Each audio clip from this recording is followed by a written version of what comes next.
नमस्कार, इस खास बुलेटिन में आपका स्वागत है। मैं हूं रुचि शर्मा।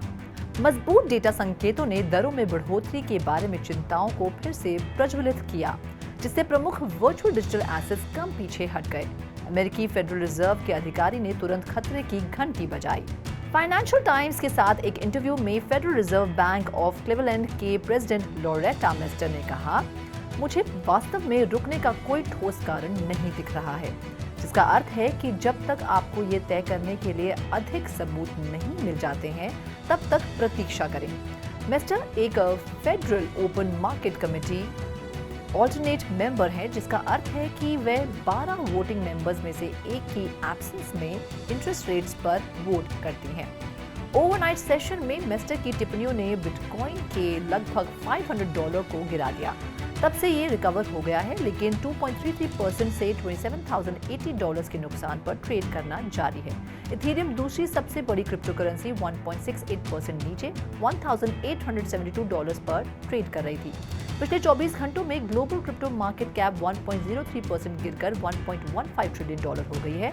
टोटल क्रिप्टो मार्केट की वॉल्यूम 10.26% बढ़कर $33.48 बिलियन हो गई है।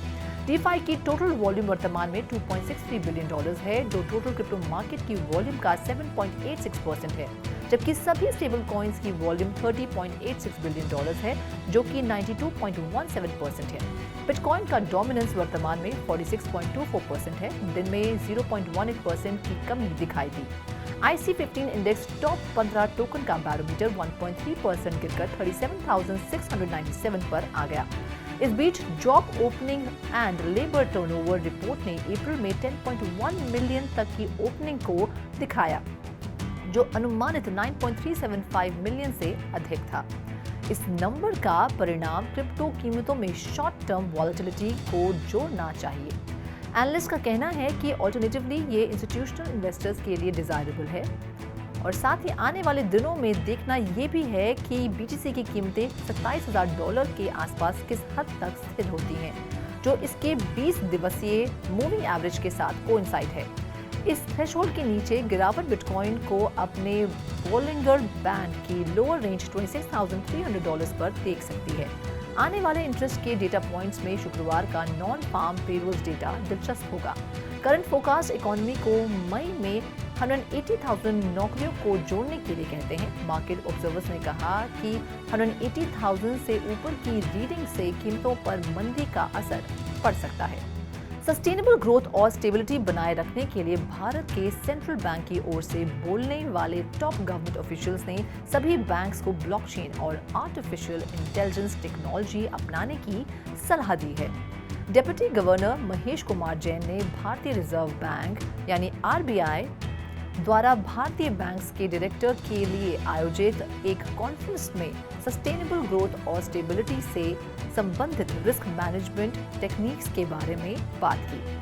जब संभावित खतरों के लिए तैयार होने की बात आती है, तो जैन ने मजबूत कॉर्पोरेट गवर्नेंस स्ट्रक्चर और गवर्नेंस प्रोसेस के महत्व पर जोर दिया। अन्य बातों के अलावा technological changes, changing client expectations और साइबर सिक्योरिटी कंसर्न्स ने टेक्नोलॉजी, बिजनेस और ऑपरेशंस के मामले में बैंक्स के लिए नई जोखिम पैदा किए हैं। उन्होंने इन समस्याओं के समाधान के रूप में टेक्नोलॉजी अपनाने पर ध्यान केंद्रित करने का सुझाव दिया। गवर्नमेंट बॉडी द्वारा फॉर्मली रेकमेंड की जाने वाली पहली ब्लॉकचेन रिलेटेड प्रोजेक्ट्स में से एक पायलट प्रोजेक्ट है, जिसने ईटापल्ली गढ़चिरौली की आदिवासी आबादी को 65,000 जाति प्रमाण पत्र जारी किए। इस प्रोजेक्ट को नीति आयोग, भारत के top public policy think tank और यूनाइटेड नेशंस डेवलपमेंट प्रोग्राम यानी UNDP द्वारा फीचर किया गया है। नीति आयोग और UNDP द्वारा बेस्ट प्रैक्टिसेस 2023 के कंपेंडियम में दिए गए एक बयान के अनुसार गढ़चिरौली की जिला सरकार ने पॉलीगॉन POS ब्लॉकचेन पर क्रिप्टोग्राफिक रूप से एंकर किए गए जाति प्रमाण पत्र बनाने के लिए एक योजना शुरू की है। ये किसी के लिए भी बिना सेंसर और खुले तौर पर ऑडिट किए जाने वाले ऑन चेन डेटा का उपयोग करके प्रमाण पत्रों को तुरंत प्रमाणित करना संभव बनाता है। गढ़चिरौली जिले के ईटापल्ली सब डिवीजन में पहल का परीक्षण किया जा रहा है, जो मुख्य रूप से 70% अनुसूचित जनजाति की आबादी की सेवा करता है। जिसमें मीडिया और गौंड सहित कई निजी कमजोर आदिवासी समूह शामिल हैं। नीति आयोग और यूएनडीपी के अनुसार ये प्रोजेक्ट ऐसे व्यक्ति के मैलिशियस डी प्लेटफॉर्मिंग से बचाएगी जो वैध रूप से एक जाति से संबंधित है और सरकारी सहायता का हकदार है, और फ्रॉडुलेंट बेनिफिट या इंसेंटिव क्लेम्स को कम करेगा। ब्लॉकचेन 4.0 डिजिटल ट्रांसफॉर्मेशन पर पहला मिनिस्ट्रियल कॉन्फ्रेंस 26 मई को लाओस की कैपिटल वियंटियान में हुआ था। देश के मेन इकोनॉमिक मिनिस्ट्रीज के ब्लॉकचेन एक्सपर्ट्स और अन्य अथॉरिटीज ने कॉन्फ्रेंस में भाग लिया था, जिसका आयोजन लाओ प्राइम मिनिस्टर सोनेक्से सैफनडोन ने किया था। सिंगापुर की सॉफ्टवेयर कंपनी मेटा बैंक की एक रिपोर्ट के मुताबिक मीटिंग का प्रमुख उद्देश्य लाओस के डिजिटल ट्रांसफॉर्मेशन को तेज करने के लिए डिजिटल टेक्नोलॉजी का उपयोग करना था।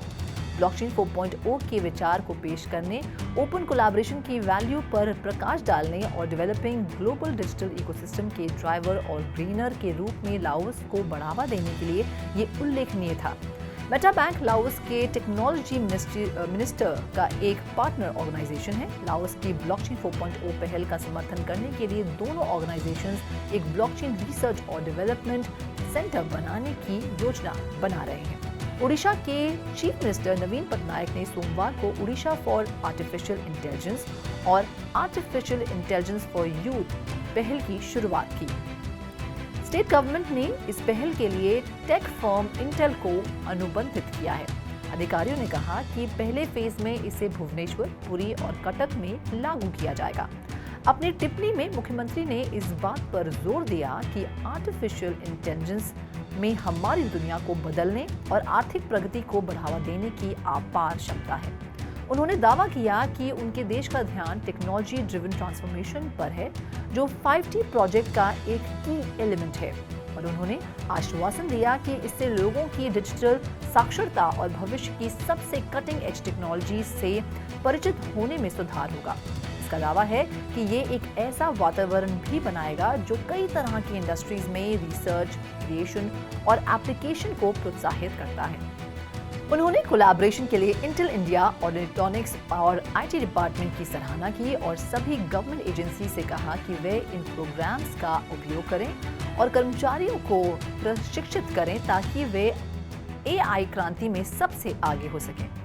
ब्लॉकचेन और आर्टिफिशियल इंटेलिजेंस सॉल्यूशन के डेवलपर AI के अनुसार humans.blockchain of AI लॉन्च किया गया है।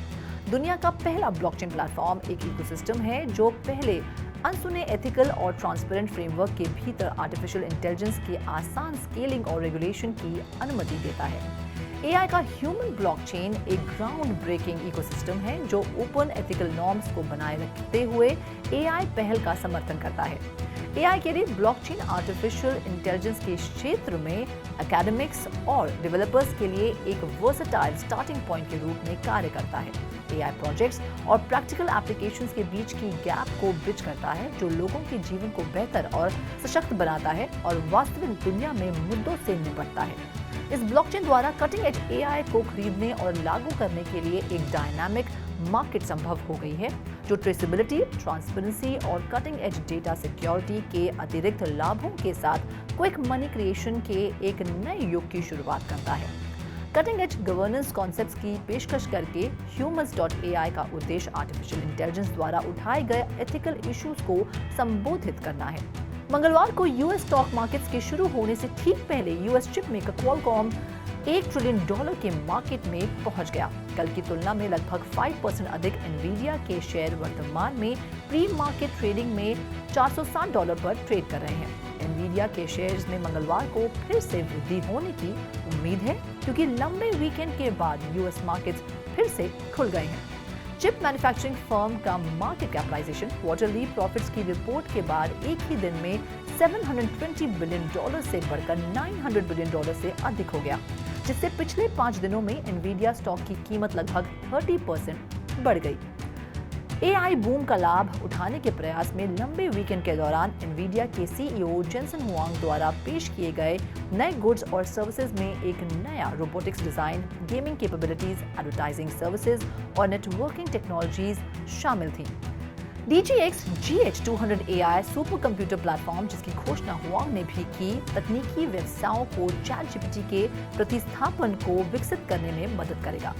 अपेक्षित शुरुआती अपनाने वालों में माइक्रोसॉफ्ट, गूगल और मेटा शामिल हैं। एनवीडिया ने अपने तिमाही नतीजे जारी करते हुए 2024 की पूरी सेकेंड क्वार्टर के लिए $11 बिलियन की सेल्स का अनुमान लगाया है। सेल्स $7.15 बिलियन के आम सहमति अनुमानों की तुलना में 50% अधिक होने का अनुमान लगाया गया था। इंस्टीट्यूशनल इन्वेस्टर्स ने बहुत सारे एनवीडिया स्टॉक खरीदे। एक बड़े फैसले में न्यू हैम्पशायर में एक फेडरल जज ने इंटरनल रेवेन्यू सर्विस के खिलाफ फाइल्ड एक केस को खारिज कर दिया, जिसमें क्रिप्टोकरेंसी एक्सचेंज कॉइनबेस से एजेंसी के फाइनेंशियल डेटा के अधिग्रहण का विरोध किया गया था। जैसा कि उन्होंने दावा किया, यूएस डिस्ट्रिक्ट जज जोसेफ एन लेपलैंड के अनुसार आईआरएस ने जेम्स हार्पर के कॉन्स्टिट्यूशनल राइट्स का उल्लंघन नहीं किया। हार्पर के मामले में दावा किया गया था कि उचित प्रक्रिया के अधिकार और आर्बिट्री सर्चेस और सीजर्स के खिलाफ अधिकारों का उल्लंघन किया गया था। हालांकि जज लेपलैंड ने ये दावा करते हुए शिकायत को खारिज कर दिया कि आईआरएस के अथॉरिटी के लिए पहले से मौजूद सुरक्षा और जांच पर्याप्त थी और हार्पर के अधिकारों का उल्लंघन नहीं किया गया था। कोर्ट के फैसले के कारण आईआरएस की थर्ड पार्टी इंटरमीडियरीज से फाइनेंशियल रिकॉर्ड्स प्राप्त करने की क्षमता, जैसे कि क्रिप्टोकरेंसी एक्सचेंज और टैक्स पेयर्स प्राइवेसी के लिए इसका व्यापक प्रभाव प्रकाश में आए हैं। मार्च में दावा करने के बावजूद कि लेऑफ्स इमिनेंट नहीं था, बाइनेंस ने अपने एम्प्लॉयज को कम करना शुरू कर दिया है। क्रिप्टोकरेंसी जर्नलिस्ट कॉलिन वू के एक ट्वीट के अनुसार कई सोर्सेज ने जानकारी को वेरीफाई किया है। वू के अनुसार हटाए जाने वाले कर्मचारियों की सटीक संख्या अभी भी अज्ञात है, लेकिन अगर ये अन्य प्रमुख एजेंसीज और बिजनेसेस के पैटर्न का अनुसरण करता है जिन्होंने इस वर्ष कटौती की है, तो ये एक बड़ी राशि हो सकती है। कहा जाता है कि वर्तमान में बाइनेंस में 8,000 लोग काम कर रहे हैं। वू ने कहा कि हालांकि नुकसान का शिकार हुए लोगों के लिए एक कॉम्पेंसेशन स्कीम विकसित की जा रही है, लेकिन कुछ डिपार्टमेंट्स अभी भी रिक्रूट कर रहे हैं। इसी के साथ साथ वे ये भी असम्पशन बनाता है कि कंपनी के पहले के एम्बिशियस एक्सपेंशन और ओवरऑल वीक मार्केट छटनी के कारक हो सकते हैं। ज्यादातर क्रिप्टो सेक्टर के विपरीत जो भारी छटनी की तैयारी कर रहा था, बाइनेंस ने इस साल की शुरुआत में कॉइन टेलीग्राफ को बताया कि वह जून के अंत तक 500 अतिरिक्त कर्मचारियों को रोजगार देना शुरू करने जा रहा था। ट्रिगोन-एक्स एक Australian cryptocurrency exchange FTX debacle से उभरने वाली सबसे हालिया सफलता की कहानी है। ट्रिगोन-एक्स दिसंबर में $50 मिलियन से अधिक के कर्ज के साथ कोलैप्स हो गई थी। द ऑस्ट्रेलियन की 29 मई की रिपोर्ट के अनुसार ट्रिगोन-एक्स के डायरेक्टर मैथ्यू सलर्नो के अनुसार क्रेडिटर्स द्वारा कंपनी की व्यवस्था को मंजूरी दिए जाने के बाद क्रिप्टोकरेंसी एक्सचेंज फिर से एक्टिवेट हो जाएगी। 2014 में स्थापित डिजिटल एसेट एक्सचेंज कई में से एक थी, जो नवंबर में FTX के अनप्लान्ड कोलैप्स से गंभीर रूप से प्रभावित हुई थी। ट्रिगोन-एक्स विड्रॉल रिक्वेस्ट को स्वीकार करने में विफल होने के बाद 16 दिसंबर को एडमिनिस्ट्रेटर्स को चुना गया था। सलर्नो के अनुसार क्रेडिटर्स के लिए बेहतर, अधिक निश्चित और एक्सपीडिएंट डिविडेंड की वापसी लिक्विडेशन के लिए बेहतर है। लॉ फर्म क्रोल्स के एक स्टडी के अनुसार FTX की कोलैप्स सहित कई परिस्थितियों के कारण ट्रिगोन का कोलैप्स हुआ था। इस खास बुलेटिन में फिलहाल इतना ही। आप देखते रहिए 3.TV। और ज्यादा जानकारी के लिए लॉग ऑन करें हमारी वेबसाइट www.3versetv.io पर या फिर QR कोड को स्कैन करें।